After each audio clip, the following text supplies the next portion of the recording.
शारदी वरदी मात सर्वमंगल हेतवी बुद्धि विद्या प्रदायिनी शारदाय नमस्तुते।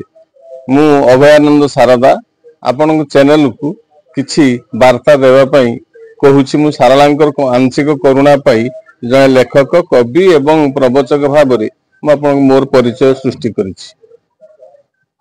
आज्ञा कहबे ए जो साधु संत माने चैनल को आसुवा विभिन्न धर्म विषय मतामत दउतुवा देखुए बेले बेले जो युक्ति तर्क होची जो धर्म भितर काउंटर कर धर्म को कटाक्ष कर कौन कथा होची साधु माने साधारणतः आजिकल साधु भोग विलास भितर लिप्त रही।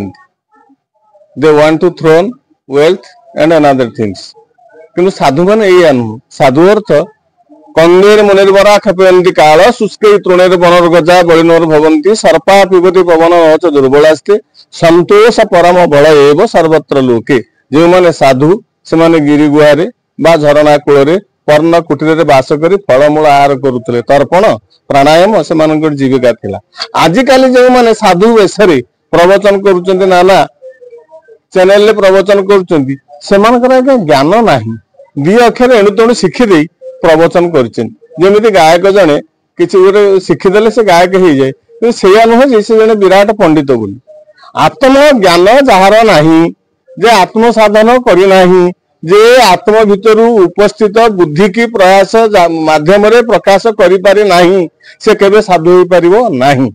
जो साधु उपयुक्त मर्मिल कथा कहे एवं प्रेमिल कथा कहे एवं उपयुक्त खांटी कथा कहे ताको कहा जाए साधु। ज्ञानी से ही नुह जे किसी शिखी दे पाठ पढ़ी जो साधु ही प्रवचन करदब ता नुह। जो चैनल माने से स्थान देउचंती से चैनल माने होउचंती प्रकृत रे प्रथम दोषी।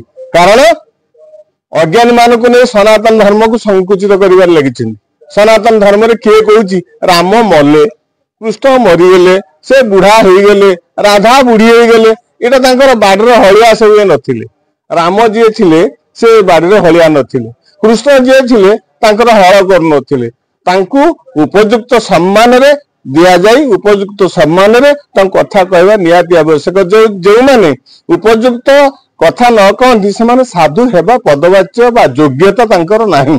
एनु सेमानकु नेई चैनल माध्यम रे ए सनातन धर्म बा हिंदू धर्म ऊपर प्रवचन कराई जो वातावरण सृष्टि करुचंती ए विधवी मानक खोराकी होउछ हम हिंदू धर्म को दांत निकिटी हसिबा पई।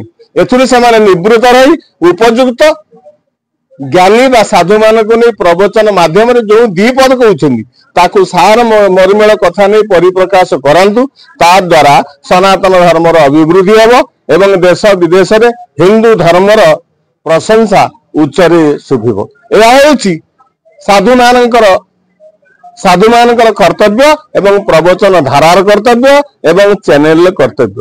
एथुर जो माने निवृत्त होई किछि शिखी देई जने कहिदबो स्वामी गुरु स्वामी परम बांधव स्वामी सेवा नारी धर्म स्वामी पद चिंती अर्चना रे मति अर्पित करिबु कर्म एगु आज्ञा गंगाधर मेल लिखिचंती राधानाथ राय लिखिचंती। या शिखी देई मु प्रवचन कहिदेले उपयुक्त कथा येनो मरमिल कथा को सुनंतु। जगन्नाथ मले केमिति राम जी राम कृष्ण गोविंद नरहरि श्याम परम ब्रह्म परात पर परमेश्वर जगत गुरु सर्वे एक नाथम नास्ति च भिन्न मूर्तिम एक ब्रह्म द्वयनास्ति माध्यमेन सनातन धर्म भवति सर्व उत्कृष्ट धर्म। तेणु संसार भितर जो राम परम ब्रह्म जो जगन्नाथ परम ब्रह्म जो कृष्ण लीलामय एकेश्वर बाद एक ब्रह्म रूप अवतीर्ण हो लीला कर लीलामय पुरुष केवे कही गोटे का पुरुष बा गोटे मूर्ख केवे भी कहि परिबने से मले बुढ़ा हो गले एगुड़ा कहूँ अपभ्रंश कथा। ये भाषा को आगे शोधन करंतु मोर आपन को विनम्र अनुरोध एवं चैनल को मध्य विनम्र अनुरोध ये भाया अनभिज्ञ लोक को नहीं हिंदू धर्म को संकुचित करंतु जगन्नाथ तांको सहाय दियंतु उपयुक्त बुद्धि दियंतु विवेक दियंतु।